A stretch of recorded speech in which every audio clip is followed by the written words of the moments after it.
Good afternoon, YouTube. Still at Aullwood Garden, MetroPark. Yeah, this part does lead towards Meeker Road. Let's go right. Yeah, because we'll end up back over this way when we're done in a little bit.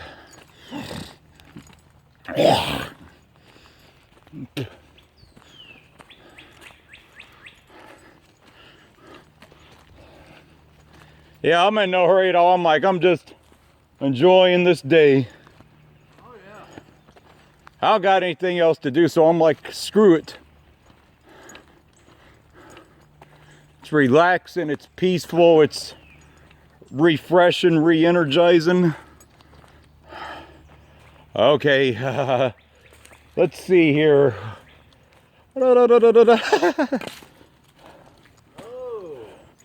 I think if we go through this way, there's a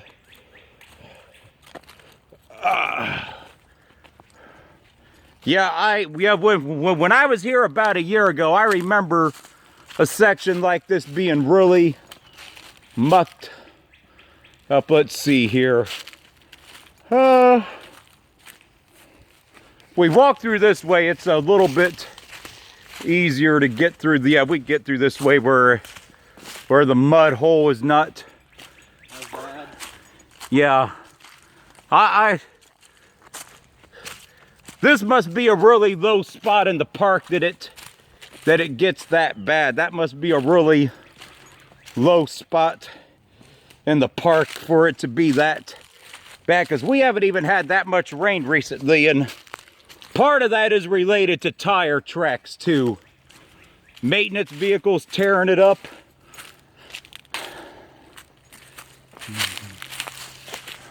I bet in the evening this place is packed with all the mosquitoes. Oh yeah, especially when it gets later on in the year. I love being in the woods. One thing I hate is mosquitoes. Yeah, and especially everybody's worried about this damn Zika virus. We don't know when it's gonna pop up, you know, in our neck of the woods, because it's mainly been a Central and South American pest, but it could show up here though. Yeah, this loops around and we end up on that other side, and then there's a farm area that we end up near.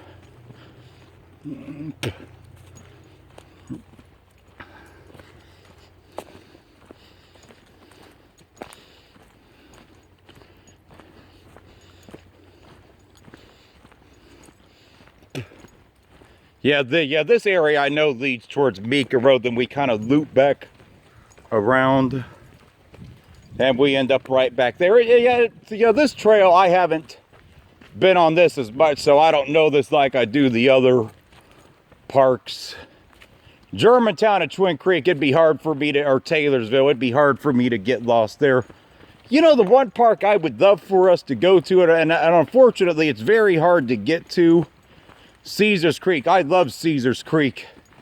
They have a real nice 12-mile, real nice perimeter trail that cuts around the southern through lake. Have you saw my Caesar Creek videos? No, I don't think I have. Oh man, let me tell you something. Hey, here we have some Osage orange trees, I believe. Mm-hmm. Yeah, we have these at a few parks. We have them at Glen Helen, and they got one at Sugar Creek called the Osage Orange Tunnel. But I was mentioning Caesars Creek. I actually went on a hike there with the Dayton hikers about in the fall of 2014. It was at the peak of fall color. I see the most gorgeous stretch of sugar maples in about 3 or 4 sections all the way down to the lake, where every tree in about 3 or 4 sections down to the lake were nothing but sugar maples, and they were decked out with their golden yellow leaves. And I swear I've never seen anything that beautiful in our state. And I mean, I was truly impressed. I mean, you've never seen a more pretty sight of fall color than that, you know. Like every tree was sugar maple, and they're decked out in their golden yellow leaves at the peak of fall color. And the park naturalist was on the hike, and I said, this has to be the profile picture for the park page, and she made it that. I said, man, this is just too pretty.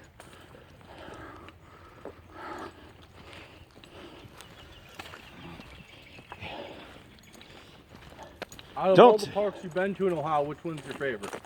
Jeez. Locally, between locally between Germantown and Twin Creek, it's about a two-way tie. I like Twin Creek because it's not that heavily traveled. Like, you wouldn't most of the time see any more than 5 to 15 hikers max. Germantown I like just as well. It's more heavily traveled. I've only had a chance to be to Hocking Hills once or twice, but it was absolutely gorgeous. Oh, Hocking Hills is amazing. You should check out the Ironton unit of Wayne National Forest. Yeah, I hope to get back down that way. Well, Wayne in general is beautiful, but Wayne National Forest. Amazing. Well, you know, me and a friend might get away back down to Southeast Ohio again soon. Well, if you're patient, once my van's rolling, you're more than welcome to roll with me. Oh, yeah. I can't promise a return trip, but I can promise a trip there. Hey, as long as there's a Greyhound bus station to get back, I don't care. Then you would want the Marietta unit or Athens unit. Yeah, as long as there's a Greyhound station to get back, I don't care. Ironton has nothing. Oh, the Greyhound passes through there? Yeah, no, Ironton doesn't have a Greyhound station to my knowledge. But Well, you know what? There's a couple places that don't. Like Delphus has just a pickup and drop-off location for their, you know, bus system. But it's not really a bus system. It just passes through there, connects you to the various things. It's a pickup, drop-off. I haven't been to Delphus yet.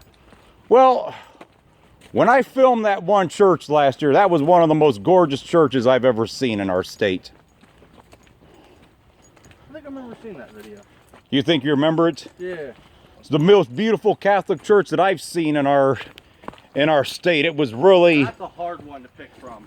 There's a lot of beautiful Catholic churches. Well, out of all the ones area Reston, yeah, this is, I guess, when they're trying to restore something, former trail, but yeah. I have seen that at a few parks before. There's various reasons, obviously shooting range are over there. Yeah, we are going in the direction that I wanted to go in, because this does lead towards Meeker. Yeah, the one in Delphus is really pretty, as well as the one I go to in downtown is really pretty too. The one in Delphus, let's say this much. The counties below Delphus, Mercer, Shelby, and Aullwood have some, it's called the Land of the Iron Crossed or Tipped churches. There's about 40 or 50 in those three counties that are really beautiful, but that one at Delphus, just from what I saw, just blew me away. And believe me, that's not easy to do either. But you know, but it's very interesting. Some of the most beautiful of the Catholic churches in this state were built along the canals, because that's where they had a lot of money. Like the church in Fort Laramie, along the Miami-Erie Canal, one in Minster, one in Delphus. Heck, even going through downtown Dayton, my church, Patterson Boulevard, is where the canal was at. My church is just boom, not even 2 blocks over from there. So, you know, the canals, you know, brought a lot of prosperity with the German and the Irish settlers, you know, when they brought their farming skills and their hard work, because people don't realize how much hell that our ancestors had to go through just to build these farms. Yep. And to drain those swamps. People have it easy nowadays. Yeah. Everything's handed to them. Yeah. They don't understand hard work. Yeah. They don't understand. Yeah. If this all goes, if all of our modern conveniences go away, most people will be left with nothing. That's very true. You know? And that's why you got to get some skills under you. And that's true. And the thing I'm going to tell you this about YouTube, when ancestors, you know, throughout various states, including Ohio, Indiana, and New York and other states that built these canals, they battled extremely freaking filthy conditions. They battled malaria disease. They were practically making, what, 5 or 10 cents a day, which is probably equivalent to what would only be probably not even probably $10 a day in today's terms. So they put up with, Sparrow. Yeah, sparrow. Yeah, here we actually have a little hill right here, so actually get a little bit of hilly terrain. Yeah, this just leads right around it. Actually, I think, yeah, we'll just walk up this way. It looks like they might have had some prairie burning over here. You see that? Yeah. It looks like, as you see that right there, it looks like they might have had some prairie burning in the last few weeks, because some of the parks do prairie burning because they say it helps nutrients when they do prairie burning. So it looks like a good chance that they burned some of the prairie. Yeah, because you see right here, I think, yeah. And you see right here, yeah, you could tell they did some prairie burning here. Looks like in the last month or two. Well, probably the last few weeks. Because I guess it's what they call a controlled burn, I guess, is what they call it.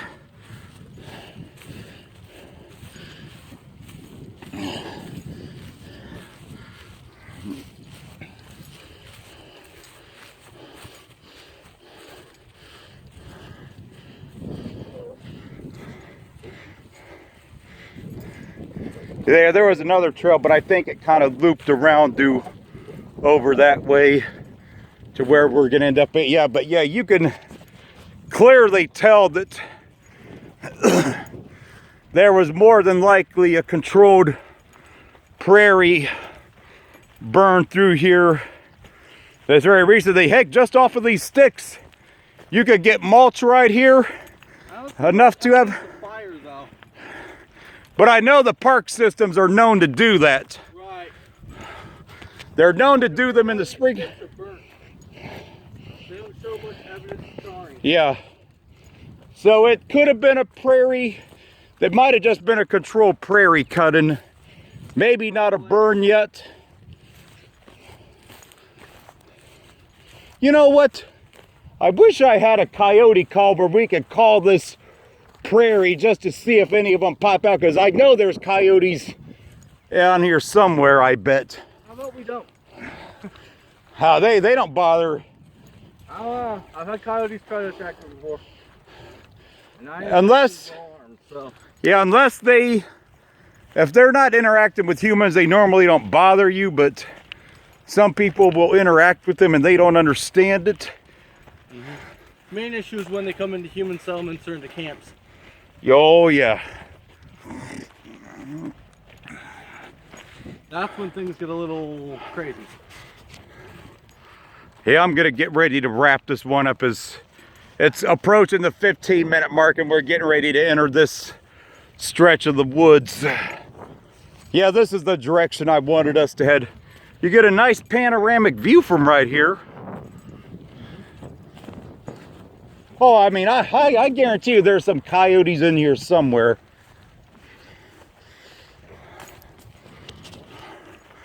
Because they typically want to hunt areas like this where there's going to be lots of rabbits. That's it for this one.